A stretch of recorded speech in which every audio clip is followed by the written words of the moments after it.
Uno munsi tugomba twige politike canke icigwa kijanye n'ivya politike. Hari abantu benshi bumvise ijambo politike ucumengo tuvuze ibishetani, ucumengo tuvuze ububeshi, ucumengo tuvuze ibintu. Abafise iyo mbono ni cane cane abo bita abakizwa. Ariko mu ntunge si bose, hariho abatahura ico bita politike. Uno munsi rero nzanye iki cigwa ca politike kugira ngo abatahura bagitahure neza, ivyo bari barigishijwe kumbure atari vyo bibavemwo. Bamwe bazi yuko umuntu agiye muri politike ijuru biba bisezeranye, bazi yuko politike ari y'ububeshi, politike ari y'ubwicanyi. Bamwe n'indangura kintu ya politike barayihinduye, bavuga ngo la politique c'est l'art de mentir, ngo politike n'umwuga wo kubesha. Ariko siko bimeze, ahubwo politike ni igihushane c'ivyo. Politike rero nubwo buryo bwo kurongora umugwi w'abantu, ishirahamwe, ishengero, igihugu. Benshi ntibazi rero yuko politike ikora no muri ivyo bindi vy'amashirahamwe canke amashengero. Bazi yuko politike ikora ku rwego rw'igihugu gusa, sivyo? Kubw'ivyo baca bibwira yuko politike ari y'ababeshi, bagaca bayirekera abapagani, bagaca bayirekera abantu baparanganye, bagaca bayirekera abantu b'ababe gito gusa, akaba aribo baca bakora politike, akaba aribo usanga bariko batunganya amabanga mu bisata kanaka, vyaba vy'ishirahamwe canke ivy'igihugu. Ugasanga ba bantu b'ababe gito nibo bakora ico gikorwa ca politike. Ugasanga bamwe nabo bari kugikora neza, bamwe bari kuba bizigirwa ntibabigiyemo. Ibintu bigaca vyononekara, bigaparangana, ba bantu bari ngaho bariko baraba. Kubera iki? Babirekeye ba bandi batabihamagarirwa, ba bandi batabishoboye. Hari agatabo nigeze gusoma mu misi iheze kavuga ngo mbega abantu b'Imana bagiye hehe?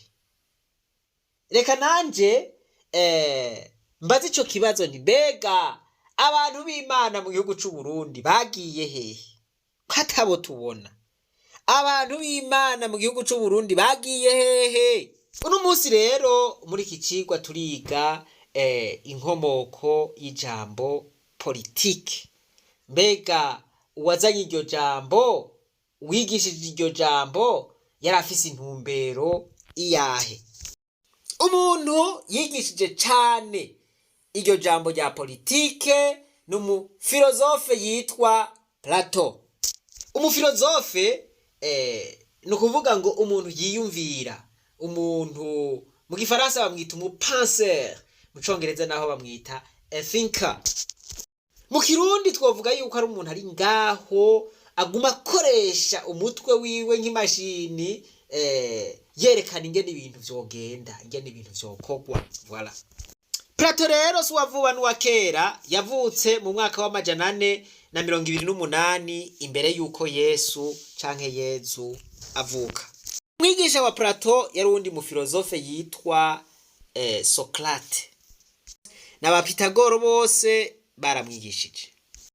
Narababwiye yuko yize kuri Université d'Alexandrie canke Université ya Alexandria hariya muri Egiputa. Umufilozofe rero yari afise ishure. Iryo shure akaba yagise Academy. Iryo shure ryari he? Iryo shure ryari aho bita i Athene ku mugwa mukuru w'Ubugiriki. Mw'iryo shure rya Plato yigisha ibijanye na theology, ibijanye n'ivy'ubwenge bwo rwego rwo hejuru, ivyo bita epistemology. Yarigisha n'ibindi bijanye na cosmology. Cosmology ni bijanye n'ukuntu isi yabayeho, n'ukuntu yagiye iratera imbere. Yarigisha kandi n'ibintu vya philosophie du langage, ingene abantu bavuga, ivyigwa bijanye n'amajambo, ingene abantu ryohora amajambo canke la rhétorique canke ivyo bita science du langage canke scientific linguistics studies. Yigisha vyinshi, yigisha ibiharuro, akigisha ivyo bita science naturelle. Muri science naturelle twumvamwo biologie, twumvamwo chimie, tukumvamwo geologie n'ibijanye n'isi, ingene isi imeze, donc en détail canke akinjira indani, voilà, ibijanye n'ubutare. Aha muca mwumva yuko vyaca bifatana na physique. Mw'iryo shure kubera yigisha politike, iryo shure ryasohora abo bita aba statesmen canke les hommes d'état. Kuvuga ngo Plato yategura abarongozi.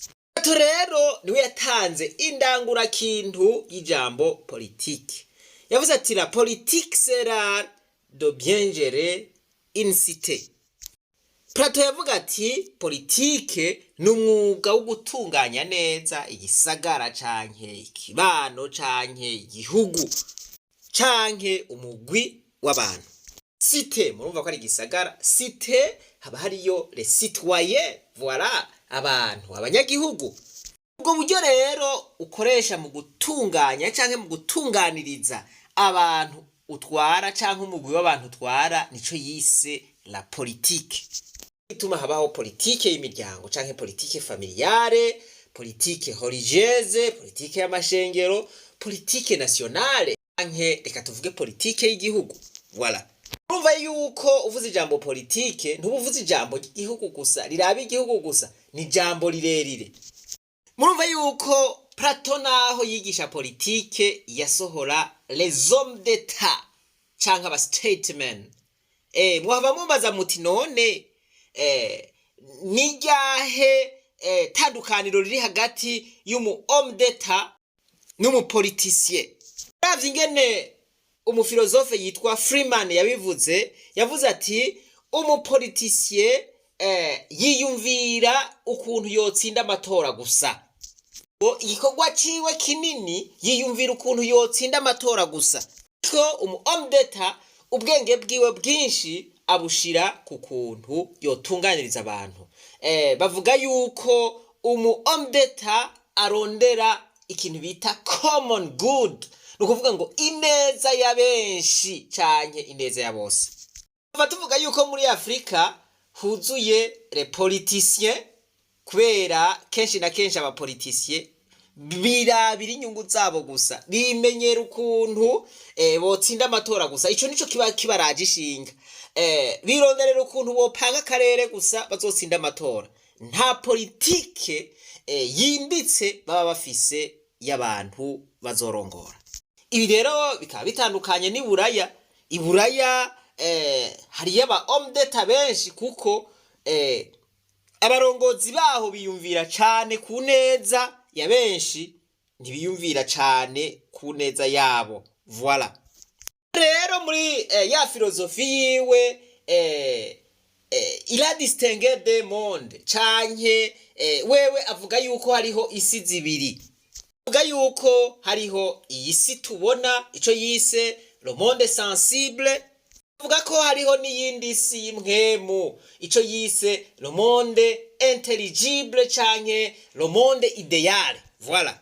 Avuga ati rero ivyo tubona muri iyi si iboneka canke le monde sensible ni gicapo, ati ni cijiji c'ibintu biri muri monde idéal canke muri monde intelligible canke mw'isi y'imwemu. Ati biri mw'isi y'imwemu nivyo vyonyene vy'ukuri, nivyo originale.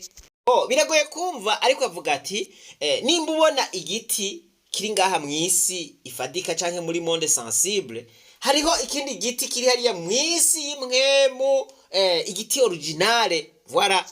Bavuga ati ikintu kiri muri iyo si y'imwemu nico kiba kiri originale. Ndatanga nk'akarorero kugira ngo iki cigwa gitahurike neza. Uri kuriyumvira nk'inzu uzokubaka, ubanza kuyiyumvirira mu vyiyumviro, ukabona ingene uzobikora vyose. Inzu ukabanza ukayubaka mu vyiyumviro, hanyuma ikaja ahabona. Izi nzu zose mubona, aya mabarabara yose, ibi bintu byose bitangaje mubona ku isi, byatanguye kubakika mu vyiyumviro by'abantu. Voilà. Rero zubatse mu vyiyumviro by'abantu nizo ziri originale gusumvya izo tubona ngaha, kuko iyo ubona ngaha barashobora kuba hari akantu bahinduye, mugabo iri mu vyiyumviro vy'umuntu iba iri originale. Ituma avuga ati ibintu biri mu iyo si imwe muri ivyo biri originale gusumvya ivyo tubona ngaha. Ati ivyo tubona ngaho ni gicapo. Voilà. Ivyo tubona ngaho ni ombre, ni kijiji kibiri mwisi imwe. Voilà. Vuze yuko turiko turiga icigwa kijanye na politike uno musi, reka rero ndabereke ingene Plato yiyumvira ibijanye na politike. Ndabereke n'ukuntu bitandukanye n'ivyo abakino gihe biyumvira kuri politike. Reka nifashishe ama ouvrage azwi yakoze canke ivyo yanditse mu bitabo twokwita les œuvres de Plato canke sinzi ingene no vyita mu Kirundi, ariko nibikorwa ni nk'ibikorwa yakoze. Voilà, ni nk'ibintu bijanye n'ibitabo yanditse canke ivyiyumviro vyiwe yanditse mu bitabo. Cyane rero Plato azi kuri œuvres zitatu, ico yise le politique, nico yise la république, nico yise les lois. Voilà. Rero ngomba muhategere neza, niho muza gutahurira ico bita politique n'ukuntu yategerezwa gukorwa, umutima wa politique originale. Muri iki gitabo canke muri iyi œuvre yiwe yise le politique, aravuga ati leta nziza ayigereranya nico yise le pasteur royal et son troupeau, anke mu Kirundi twovuga umwungere mwiza n'umukuku wiwe. Aha Plato aravuga ati umwungere mwiza aguma yiyumvira ku mukuku wiwe. Iyo intama ziwe zigwaye arazivura, aguma yiyumvira icanya gitotahaye azishiramwe kugira ngo zirye zihage, zigira ubuzima bwiza, zise neza. Afata yuko uwo mukuku ari abantu, ari abanyagihugu. Pasteur nawe canke Roberge canke umwungere n'umurongozi w'igihugu, canke n'umurongozi w'ishengero, canke n'umurongozi w'ishirahamwe, canke n'umurongozi w'umuryango. Voilà. Uri hose rero nimba ujejwe abantu, uri umurongozi, uri wa mwungere abujejwe n'umukuku. Voilà. Kuntu witaho uwo mukuku, iki nico yise la politique. Politique Plato yavuze. Politiki itahurike neza, arasubira agatanga ikindi gicapo ico yise analogie du médecin. Afata igicapo c'umuganga mwiza n'umugwayi wiwe. Aha avuga ati umuganga mwiza aragirira consultation umugwayi, akaraba yuko ashushe canke akanye, akaraba yuko yagize allergie ku mubiri, bon sinzi ivyo abaganga bagira, akaraba ati mbega aravomisa canke yituma neza, umutima utera neza. Amaze kumenya ingene umugwayi wiwe ameze, agerageza kumuvura, agerageza kumuha umuti bijanye niyo ngwara amutoye. Akagenda kwirikirana amagara yiwe ku munsi, akamuhindurira n'umuti mu gihe bibaye ngombwa. Zaramufata rero, turiko turavuga umuganga mwiza. Uko kuntu amuvura biratuma umugwayi yihuta gukira. Rero agomba kuvuga yuko umuganga ari wa murongozi w'igihugu, umugwayi nawe agomba kuvuga yuko ari wa munyagihugu. Voilà.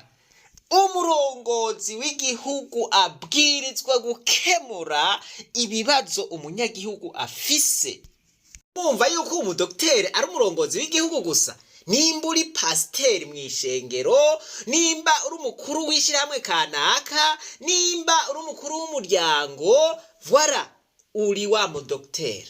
Abo urongoye ni nk'aba bagwayi canke ni nka wa mugwayi wa mudokiteri. Ubwo buryo rero witaho uwo mugwayi wawe canke ubwo buryo uwo mwungere yitaho izo ntama ziwe, iyo niyo yise la politike. Ico nico yita la politike. Ivyo vyiyumvira ukoresha kugira ngo witeho ico gikorwa ujejwe ugikore neza, ivyo nivyo yita politike. Yuko bitandukanye cyane n'ivyo abantu basanzwe biyumvira kino gihe. Bumvise politike, bumva ibintu vy'ibishatani, bakumva ibintu bidashoboka, bakumva ububeshi. Oya, murumva yuko ari bindi. Wese rero yiyumvira kurongora abantu, umugwi w'abantu kanaka, igihugu, afise ivyiyumviro biteza imbere canke vyotuma abanyagihugu babaho neza, ubu abafise politike nziza. Bituma bavuga politique de l'éducation, politique de la santé, bati none politike y'amagara y'abantu, politike y'indero, politike y'uburimyi, politike y'imibano, politike y'imigenderanire, uzoyikora gute? Voilà, n'ivyahe vyiyumviro vyiza bizotuma ivyo bisata bigenda neza. Politike rero ni ivyiyumviro vyiza bituma abantu bagana heza, bituma abantu bagira amagara meza canke bakabaho neza. Igikorwa yise la République cyangwa mu gitabo yise la République, naho avuga mwiki ati l'homme juste est celui qui pense à l'intérêt commun. Umuntu w'intungane n'uwo muntu yiyumvira ku nyungu za benshi. Ubutungane nibwo soko cy'umunezero. Ahari ubutungane haba umunezero. Voilà. Aha rero arasubira akavuga ati umuntu atari intungane ntashobora kuzanira umunezero abantu. Ati umuntu atari intungane ntashobora no kunezerwa. Voilà. Ati uwo muntu yama yiyumvira ku nyungu ziwe gusa. Aha rero muri iyi Republique Plato arerekana uruhara rw'umushaha. Ati il faut exercer la justice à l'excellence. Aha aravuga ati reka umushaha aba ari ugucira urubanza imbere y'uko ucira urubanza n'ubutungane. Ntutinye gukora ikibi kubera amategeko abibuza, ahubwo utinye gukora ikibi kubera umushaha wawe ari ukubwira uti ntukore ikibi. Umushaha wawe ukubwira uti kwiba si vyiza. Tuhavuga ngo sha kaya kantu rijya kinga ry'ujya muntu nari kuritwara nuko gusa amategeko yomfata. Aho ubuza wivye, urumva wibiye mu mushaha wawe gusa nuko wabuza akaryo ko gutwara rijya kinga kubera amategeko aca gufata. Uvuga ati ubutungane nibwo buzana umunezero. Ati mugabo ubwo butungane butegerezwa kuva mu mushaha w'umuntu. Ituma bavuga bati ahari ubutungane haba amahoro, ahari ubutungane haba umunezero. Rero ku bwa Plato ku butungane bwa mbere buva mu mushaha, ubutungane butari mu mushaha urumva yuko ukora ibitandukanye. Nico gituma Bibiliya ivuga ngo umwami akomeresha igihugu ubutungane, ngo nayo urya ingurire aragitembagaza. Icanyuma yanditse les lois. Voilà. Reka tuvuge duti amategeko. Plato niwe yatanguye kwiyumvira cyane kubijanye n'amategeko. Aravuga ati ahari abantu hategerezwa kuba amategeko. Yiyumviye kubijanye n'ibwirizwa shingiro. Ati ibwirizwa shingiro n'uwo mugwi w'amategeko utuma igihugu kigenda neza. Mugabo ayo mategeko ategerezwa kuba ari amategeko afasha ugufashanya, la solidarité, umubano mwiza, la fraternité, ubumwe, l'unité. Vuga ati amategeko meza niyo atuma umugwi w'abantu canke umuryango canke igihugu kigenda neza, bigenda neza. Plato atandukanya abantu canke abanyagihugu mu mice itatu. Awewe bariko aravuga les citoyens, abo bantu bari ngaho muri uwo mugwi kanaka, mu gihugu kanaka. Umugwi wa mbere ni w'abantu baciye ubwenge, abo yise les plus intelligents. aravuga ati rero aba n'abantu bajejwe gukora amategeko, aba nabo yita les dirigeants, canke ati aba nibo bategerezwa kuba abarongozi b'igihugu. Umugwi wa kabiri awita les plus courageux. Courageux ni novuga yuko ari abantu b'inkerebutsi, abantu bakomeye, voilà, abantu bihuta, abantu bakora ibintu bihuta, abantu bakomeye ku mubiri, voilà. Aba rero yavuze ati ils doivent être des gardiens et des soldats, canke les policiers. Aba bantu les plus courageux yavuze yuko bategerezwa kuba ari abantu b'abacunzi, canke abasirikare, canke abapolisi, voilà. Bamwe agakaciye kose ijisha bari murye, donc ils sont plus courageux, voilà. Wanyuma yawise ko arabandi bashobora gukora ibindi bikorwa ari bijanye n'ubutunzi, canke ibijanye n'ibindi bikorwa muri societe canke mu gihugu. Aha kuri uyu mugwi wa mbere les plus intelligents bategerezwa kuba abarongozi b'igihugu. Plato avuga ati igihugu neza na neza cyategerezwa gutwarwa n'umufilozofe cyangwa umupenseur. Ati mugabo mu gihe ata mufilozofe ariho, igihugu gitegerezwa gutwarwa n'abantu bari les plus intelligents, abantu baciye ubwenge, abo yita les méritants. Aha niho havuye rya jambo la méritocratie. Ati leta yategerezwa gutwarwa n'abantu babishoboye, voilà, abantu kilo mérite. Ngaha rero wewe ntabona neza ibintu vya demokrasi. Ati kuko muri demokrasi harabwa ubwinshi, ntiharabwa ico abantu bashoboye, voilà. Ahanini nariko ndasigura ico Plato yita politike. Politike rero y'ukuri murumva yuko idakorwa uko ariko kose, ntiyategerezwa gukorwa n'abantu babe gito, abantu batagira ubuntu, abantu buzuye ubukoko muri bo. Politike yategerezwa gukorwa n'abantu b'impuhwe, abantu b'urukundo, abantu bitaho ineza ya benshi. Twiyumviye muri mwe n'ubu buryo twohava dusanga muri Afrika atari zone d'etat bariho. Hariho abantu b'abanyapolitike ba fake, abantu birabira inyungu zabo gusa. Twohava tuvuga duti nta bungere bariho, none gabasha nta baganga bariho. Ngiye ko Plato yabayeho imbere yuko Yesu canke Yezu abaho. Ibiro rero vy'umwungere n'intama canke vy'umuganga n'umugwayi, murazi yuko na Yesu aje canke Yezu avutse. Ijambo ry'Imana rivuga ngo Yesu n'umwungere mwiza, Yezu n'umwungere mwiza, ngo intama ziwe zirazi ijwi ryiwe. Mene majambo twebwe turi intama ziwe, voilà.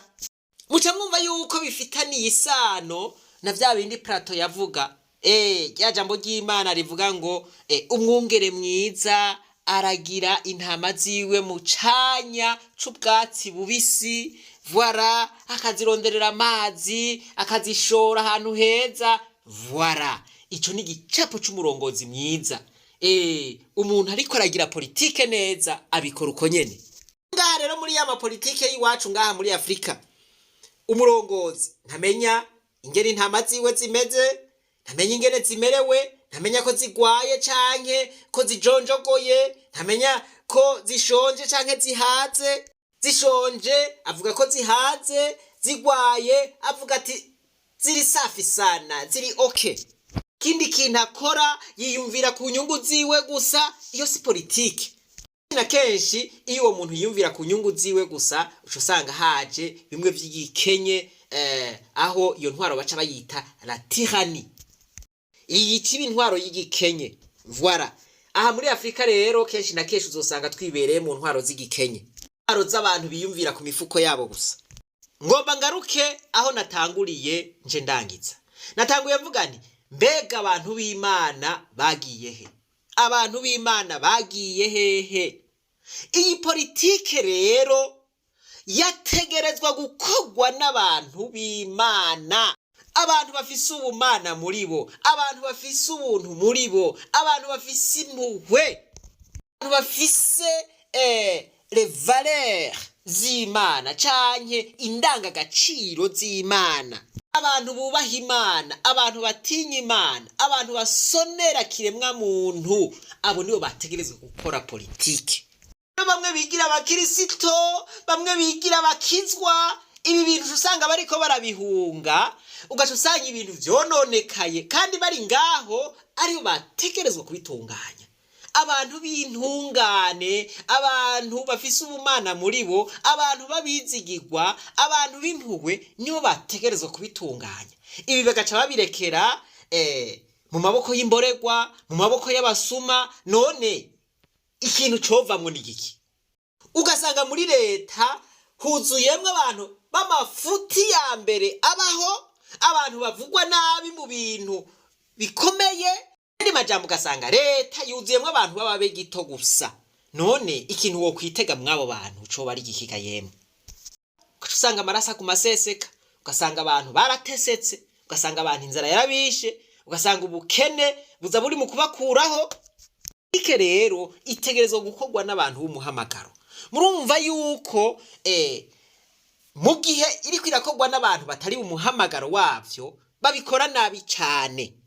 Inka canke kuragira intama bitegerezwa gukorwa n'umuntu afise umuhamagaro wavyo, kuko ubigiyemwo utagira umuhamagaro wavyo, intama uzomagura, intama ukaziragira hatagira ubwatsi, ukavuga uti are bazikubise harya zirarisha zitarishije ziribaza.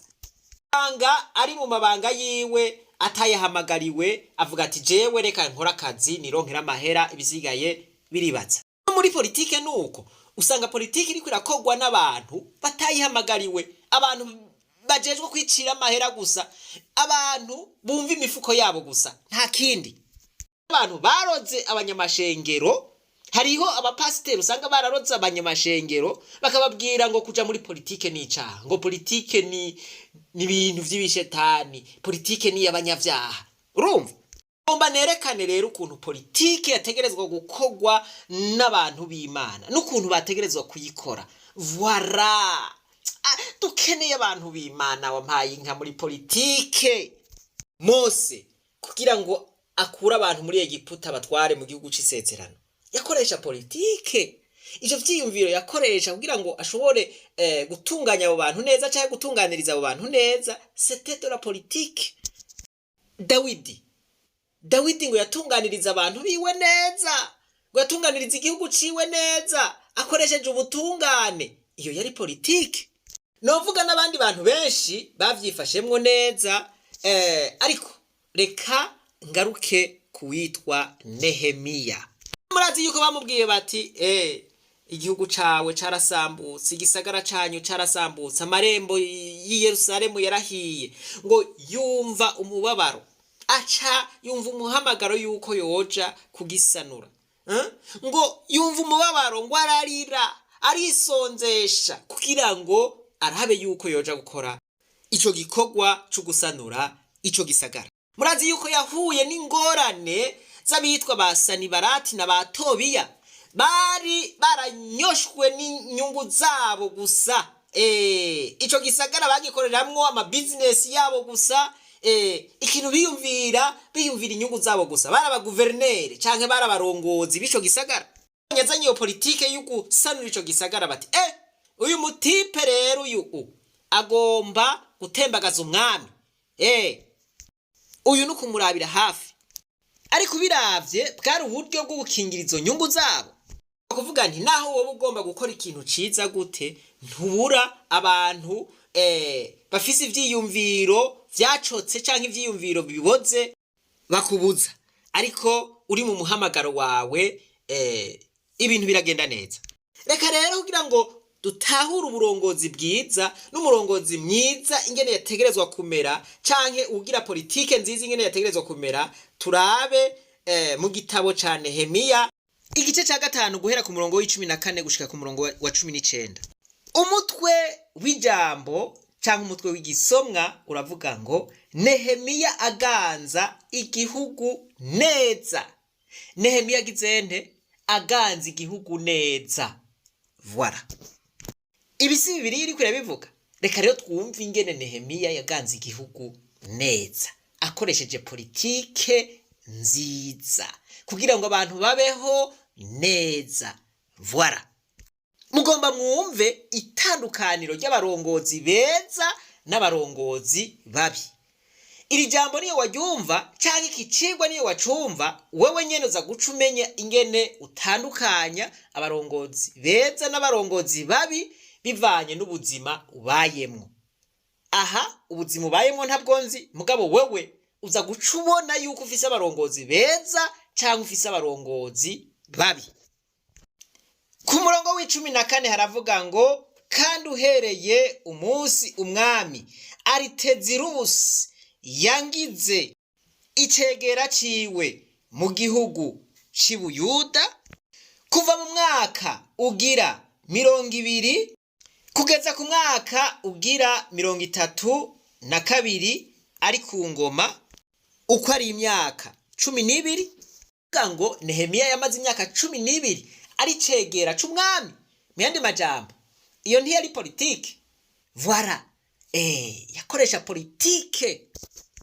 Nehemiya yari umu homme d'etat. Ari jewe, ari bene wacu, ntaho twigeze dutungwa n'amarari yagenewe icegera c'umwami. Marari ni nka birya bintu abantu baza barashikanira umutegetsi, bamuzanira inkoko canke impene canke ibifungurwa. Aho murazi yuko bararika ku nguvu bati zana ibi nibi ngo twitegurire prezida canke kugira ngo twitegurire umukuru w'umugambwe. Abanyagihugu kabacisha ku biti, ku mabuye, ngo bazane ibiharagi canke ngo bazane umwimbu wabo canke ngo bazane amahera. Voilà, ivyo nivyo twokwita amarari. Ku murongo wa 15 haravuga ngo, ariko banyitangiye imbere mu gutwarira umwami bararuhije abantu, kuko bagenda babatoza ivyo kurya na vino. Bati zana ubugemeri 3 bw'ifu, zana ubugemeri 3 bw'ibiharagi, zana vino, tuzozimane umukuru w'igihugu canke tuzozimana abategetsi bazoba baje. Voilà, ngo bakaruhisha abantu, sanga bari bikeneye. Ariko murumva yuko babibaka ku nguvu. Batoza indya gusa na vino, ngo baratoza na shekeri n'ifeza 40, mbere n'abasavyi babo bagatwaza abantu amanyama. Ngo abasavyi babo batwaza abantu amanyama, bagira bati utabizanye turakumena umutwe. Uhirahire ureke kubizana. Mwene majambo babatwaza igitugu. Mwumva akantu arabandanya ku murongo w'15 aravuga ati, ariko jewe sinigeze nkora ntyo, kuko nubaha Imana. Ati kuko nagize nte? Kuko nubaha Imana. Murumva abarongozi bubaha Imana n'abarongozi batubaha Imana ico batandukaniyeko. Abarongozi bubaha Imana ntibatwaza igitugu, ariko abarongozi batubaha Imana batwaza amanyama. Ku murongo wa 16 reka turabe ico yagize. Ku murongo wa 16 baravuga ngo, ariko nagize umwete wo gukora, nubaka urwo ruzitiro, nta tongo na rimwe twaguze, kandi n'abantu banje bose bama bakoranira kuri ico gikorwa. Kandi abantu 150 b'Abayuda n'ababaganza bama baza kurya iwanje, udashizemwo abaza bavuye mu mahanga adukikije.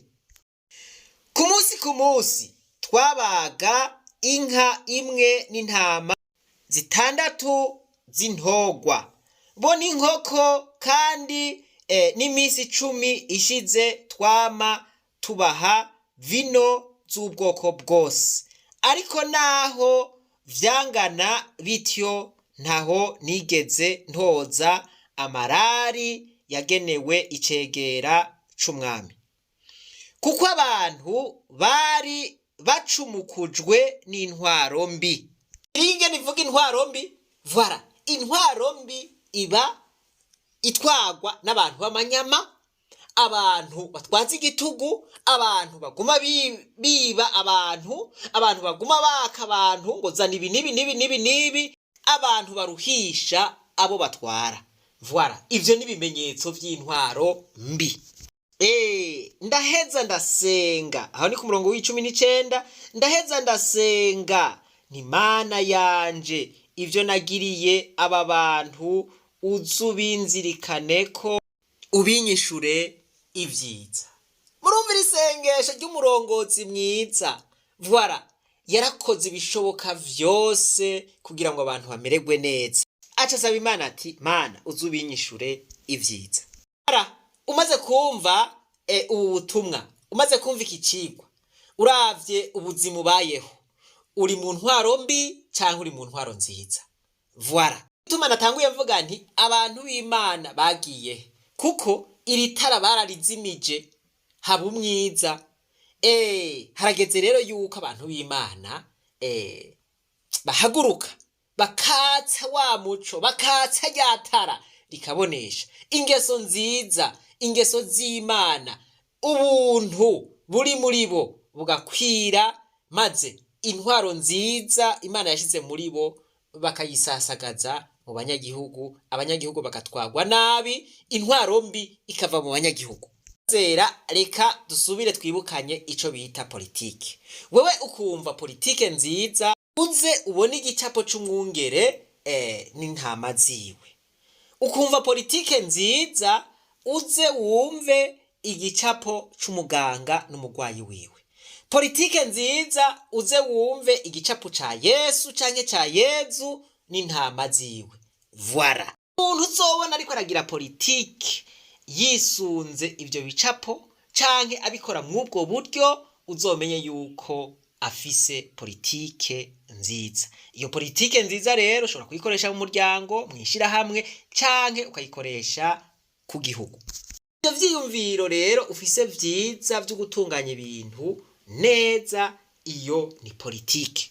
Ko guhera no musi abantu muzi yuko mutinya Imana, abantu muzi yuko mwubaha Imana, abantu muzi yuko ubumana buri muri mwebwe, mutegerezwa kwijukira kugira politike. Politike ni iwanyu, politike yabereyeho mwebwe, nimwe mwayihamagariwe. Muti none umuntu yomenya gute ko yahamagariwe kugira politike? Mu gihe ubona ibintu bikorwa muri politike bigushavuza, bikakubabaza, ukumva bikugeza ahantu, ukabona umengo hari ico wohindura, ukumva kabisa umengo hari ico wozana c'impinduka, aho wewe wahamagariwe kugira politike. Haguruka utunganye ivyo bintu neza. Nimba ubona ivyononekaye, ukabona ingene woshobora kubishira ku rutonde, wewe wahamagariwe politike. Ni politike ni iwawe. Ivyo bintu biguma bikurya mu mubiri, ukumva umengo kabisa, ukumva umengo bariko babikora nk'uko batategerezwa kubikora, ukabona ingene bobikora, wewe bisigura yuko wahamagariwe gutunganya ivyo bintu. Haguruka rero ubikore. Niyo utabikora uzorinda upfa wicuza, tebasha iyo ngakora vya bintu bingene bariko baravyonona, vyategerezwa kugenda uku. Reha kuvuga ngo vyategerezwa kugenda uku. Haguruka ubikore, haguruka ubiharanire. Kino gihe dukeneye ba Nehemiya, dukeneye abarongozi bameze nka Nehemiya. Nehemiya amubwiye yuko amarembo y'i Yerusalemu yasambutse, ngo yumvise ababaye, ngo yumvise, ngo ararira, ngo arisonzesha. Ico gihe yaciye aronka umuhamagaro wo kuja kubaka ico gisagara ci Yerusalemu. Voilà, uwo n'umuhamagaro. Wewe uhamagariwe gukora iki? Ni ikihe kintu kigushavuza ukabona ingene wogitunganya neza? Uwo n'umuhamagaro wawe. Ituma mubona ibintu biguma vyononekara ni kubera abantu bariko barabikora atari vyo bahamagariwe. Abategerezwa kubikora muriryamiye, murisinziririye. Alors ubu n'akaryo keza rero kuguhaguruka kugira ngo ivyo mwahora mutinya gukora kubera mwari mufise amakuru atariyo, muhaguruke mubikore, kuko nimwe muzotuma bigenda neza. Reka ubwami bw'Imana bukwire kw'isi yose. tutaraja mu ijuru dutegerezwa guhindura isi ikaba nziza gusumba uko twayisanze. Voilà, murahamagariwe rero kuja muri politike, cyane cyane ugwaruka. Turakeneye amaraso mashasha agira ubudasa mu vyerekeye politike, mu bijanye na politike. Turakeneye yuko duhindura ibintu. Abantu bahora bari ngaho biyakira amarari gusa, batwaza abantu igitugu, batwaza abantu amanyama, abo bantu murumva yuko atari umuhamagaro wabo. Bategerezwa guhinduka, bategerezwa guhindurwa kugira ngo amaraso mashasha, amaraso y'abantu bubaha Imana, amaraso y'ugwaruka rutinya Imana, abaribo barongora abanyagihugu, baribo barongorera abanyagihugu gushika ku iterambere rirama, gushika ku mahoro arama. Mboneyeho n'akaryo kugutumako abagomba gukurikirana inyigisho z'uburongozi bwiza muri promosiyo igira 34. Dutegerezwa gutegura abarongozi beza, abarongozi bubaha Imana, abarongozi batinya Imana, abarongozi basonera abantu bagasonera n'ivyabo, abarongozi batwaza urukundo, abarongozi bafise impuhwe, abarongozi bafise iyerekwa, abarongozi bafise uwo muhamagaro. Dutegerezwa kubategura rero, nico gikorwa cacu. Dutegerezwa gutegura les grands hommes d'etat. Iki cigwa cabaye kirekire murantunga, ariko Imana nibahezagire cane. Reka twibandanize gwa rugendo rwacu maze tugaruze umunezero Satani yatunyaze. Umuntu atarashika mu ishure y'abarundi bose turamuhaye kaze. Turipfuza urunganwe rushasha rw'abanya politike, turipfuza urunganwe rushasha rw'aba homme d'etat, pana b'abanyapolitike dusanzwe tuzi, ahubwo abanyapolitike berekana ubudasa. Voilà, ubudasa.